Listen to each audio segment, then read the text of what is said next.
இப்போ இந்த வீடியோவை பிரவீன் ராஜ் தான் ஷேர் பண்ணியிருக்காங்க. போன வாரம் நடந்த எவிக்ஷன்ல பிரவீன் ராஜ் தான் எலிமினேட் ஆயிருந்தாங்க.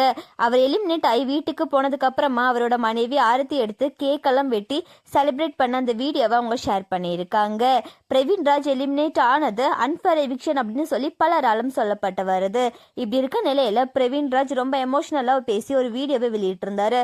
அதுல என்ன சொல்லியிருந்தாரு அப்படின்னா, எனக்கு சப்போர்ட் பண்ண மக்கள் எல்லாருக்கும் ரொம்ப நன்றி, உங்க அன்புக்கும் ஆதரவுக்கும் ரொம்ப நன்றி அப்படின்னு சொல்லி ரொம்பவே எமோஷனலா அழுந்து பேசியிருக்காங்க. இப்போ இந்த வீடியோ தான் சோஷியல் மீடியாவில் பயங்கர வைரலாக போயிட்டு இருக்கு. பிரவீன் ராஜ் எலிமினேட் ஆனதை பற்றி உங்களோட கருத்துக்களை கமெண்ட்ல சொல்லுங்க. அண்ட் இந்த மாதிரியான அப்டேட்ஸ்க்கு நம்மளோட சேனலை சப்ஸ்கிரைப் பண்ணிக்கோங்க.